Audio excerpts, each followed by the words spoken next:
ইয়া হাবিবাল্লাহ, এই জায়গার নাম হলো সিদরাতুল মুনতাহা। এখানে একটা বড়ই গাছ আছে, এটা হলো আমার লাস্ট ডেস্টিনেশন, বর্ডার এরিয়া। এই বর্ডার এরিয়ার উপরে যাওয়ার ক্ষমতা আমার নেই। 1 ইঞ্চি উপরে গেলে আমার পাখাগুলোরে জ্বালিয়ে সারখার করে দিবে কে? সৃষ্টির শুরু থেকে আজ পর্যন্ত যত নবীর কাছে আমি ওহী নিয়ে দুনিয়ার বুকে নাজিল হয়েছি গো নবী, এই সিদরাতুল মুনতাহায় কান লাগিয়ে আল্লাহর কথা শুনেছি। আজ পর্যন্ত আমিও আল্লাহরে দেখি নাই। নবী গো, আমি তো আল্লাহরে দেখি নাই, এটা আমার লাস্ট এরিয়া। আমার যে দেখেন আপনি কোরআন নাজিল করে উপরের দিকে উড়াল দিতে, আমি উড়াল দিয়ে এখানে এসে বসে থাকি। সুবহানাল্লাহ পড়ে। এর উপরে আমি যেতে পারবো না, পাখাগুলো চলে যাবে, যাওয়ার পারমিশন নাই। তবে আপনারে পারমিশন দিছে কে? আমি এইখানে দাঁড়িয়ে রইলাম, আপনার মিটিং আল্লাহর সাথে শেষ করে আপনি নেমে আসেন গো নবী।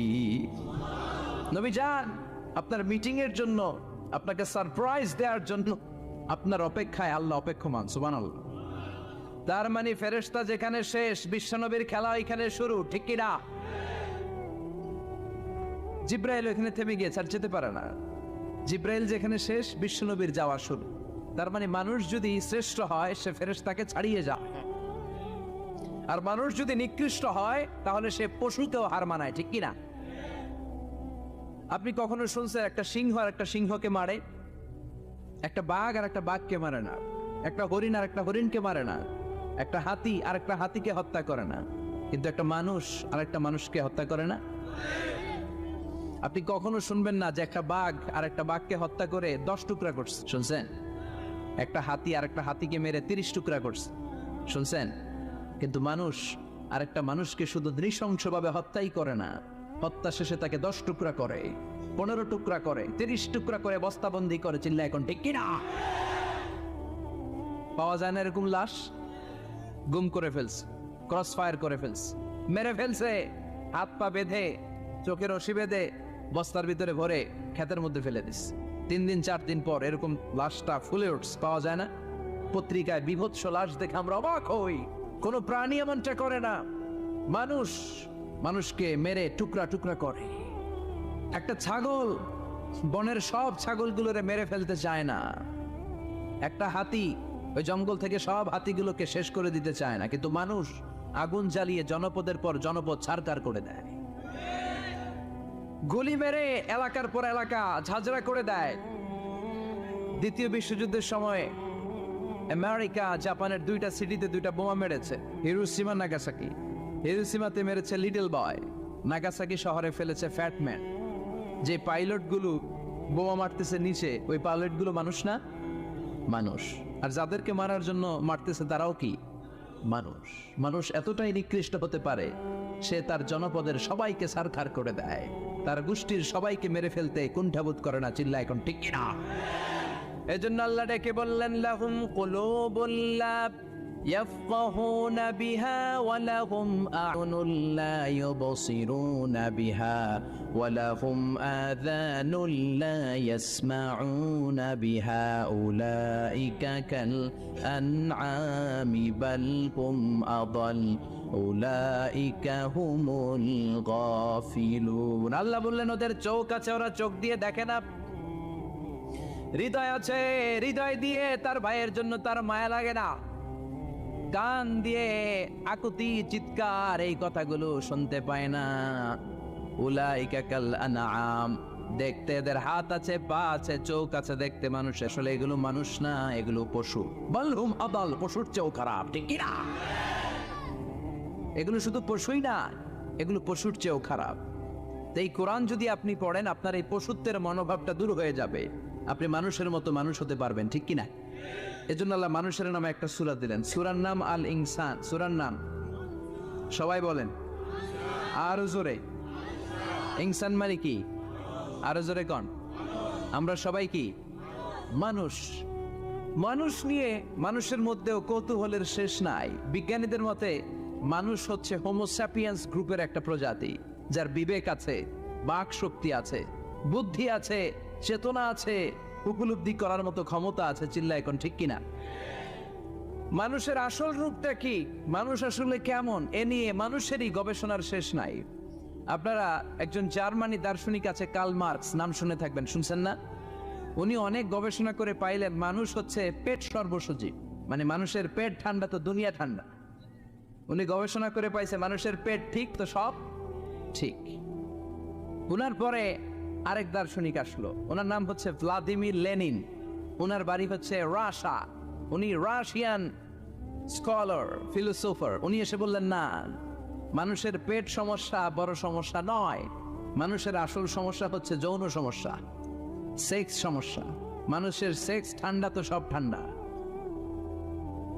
চার্লস ডারউইন ইংল্যান্ডের আরেক দার্শনিক, উনি এসে বললেন তারা দুজন যা বলছে সব ভুল বলছে, মানুষের পেটের সমস্যা আসল সমস্যা না, মানুষের সেক্স সমস্যাও আসল সমস্যা না। আসলে মানুষ মানুষই না, মানুষ হলো বান্দর। মানুষ কি বানর থেকে সময়ের বিবর্তনে, কালের বিবর্তনে বানরগুলো মানুষ হয়ে গিয়েছে। মাথার তার যদি একটু ঢিলা হয়, যা হয়, তাহলে একদল বলে মানুষের পেটের সমস্যা বড় সমস্যা, আরেক বুদ্ধিজীবীরা বলে মানুষের খাদ্যের সমস্যা বড় সমস্যা, কেউ বলে যৌন সমস্যা বড় সমস্যা, আরেক আবাল বলে মানুষ মানুষ না, মানুষ হলো বান্দর। আল্লাহ বলে একটাও ঠিক কইতে পারে নাই, ঠিক কি না? আল্লাহ বলে মানুষ তাদের পেটের সমস্যা বড় সমস্যা, মানুষের যৌন সমস্যা বড় সমস্যা নয়। কশিন কালেও মানুষ বানর নয়, মানুষকে আমি আল্লাহ নিজ তত্ত্বাবধানে তৈরি করেছি। মানুষ হলো আশরাফুল মাখলুকাত। মানুষ কি আশরাফুল মাখলুকাত, গোটা সৃষ্টিকুলের মধ্যে সেরা। এজন্য নূরের ফেরেশতাও মানুষকে সেজদা দিতে বাধ্য হয়েছে। চিল্লা এখন ঠিক কি না? তুমি মাটির আদমকে প্রথম সৃষ্টি করিয়া ঘোষণা করিয়া দিলে শ্রেষ্ঠ বলিয়া, তাই তো নূরের ফেরেশতা করে আদমকে সেজদা, ঠিক কি না? তাই তো নূরের ফেরেশতা করে আদমকে সেজদা, সবার চেয়ে সম্মান দিলে মাটির আদমকে। পড়েন আল্লাহু আল্লাহু তুমি জানলে জালালুহু, শেষ করা তো যায় না গে তোমার গুণগান। আল্লাহু আল্লাহু সুবহানাল্লাহ পড়েন। আল্লাহ বলেন পেটের সমস্যা সমস্যা, কিন্তু আসল সমস্যা না। মানুষের যৌন সমস্যা বড় সমস্যা, কিন্তু আসল সমস্যা না। মানুষ বানর নামের প্রজাতির ভেতর দিয়ে মানুষ হয় নাই, মানুষকে আমি নিজে তৈরি করেছি। মানুষকে আমি আশরাফুল মাখলুকাত বানিয়েছি। সুবহানাল্লাহ। বুখারীর বর্ণনা, লাম্মা খালাকাল্লাহু আদম ওয়া কানা তুলুহু 60 যিরাআন, কোন সাইয়েদনা আদমকে তৈরি করলেন 60 হাত লম্বা করে তৈরি করলেন। কয় হাত? আপনি কয় হাত? আমি কয় হাত? আমরা কয় হাত? কিন্তু আদম ছিল কয় হাত? সুবহানাল্লাহ কইবেন না? আপনারাও যখন জান্নাতে প্রবেশ করবেন, বুখারীর ওই বর্ণনাতে এসেছে মানুষরা যখন জান্নাতে প্রবেশ করবে প্রতিটা মানুষ 60 হাত লম্বা হয়ে প্রবেশ করবে। এই দুনিয়াতে দাড়ি রাখার জন্য বিশ্বনবী আদেশ করেছেন, কিন্তু জান্নাতে যারা যাবে এদের দাড়িও থাকবে না, মোছও থাকবে না, গায়ের মধ্যে পশমও থাকবে না।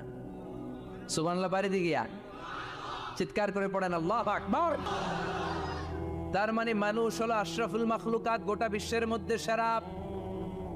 আল্লাহ বললেন আদমকে আমি নিজ হাতে তৈরি করেছি। লাম্মা খালাকাল্লাহু আদম ওয়া কানা তুলুহু 60 যিরাআন, 60 হাত লম্বা করে আদমকে বানিয়েছি। আদমকে সব সৃষ্টির মধ্যে শ্রেষ্ঠত্বের মানদণ্ডে উন্নীত করে আদমকে আমি আশরাফুল মাখলুকাত বানিয়েছি। সুবহানাল্লাহ। আমরা আশরাফুল মাখলুকাত, ভালো লাগে না শুনতে?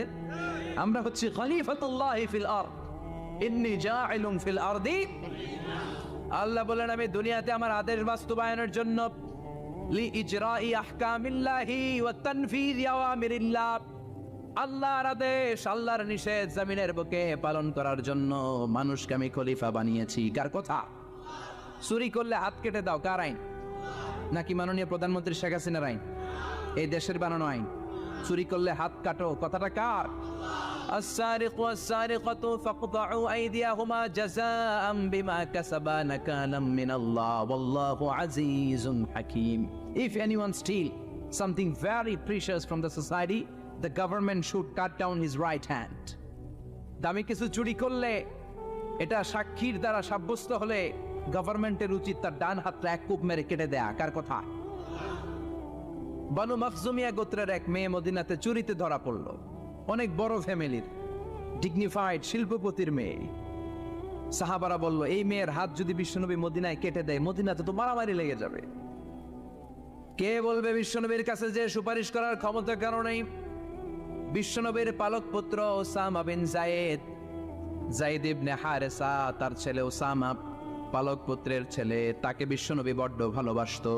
তার উপাধি হলো হুব্বু রাসূলিল্লাহ, বিশ্বনবীর ভালোবাসা।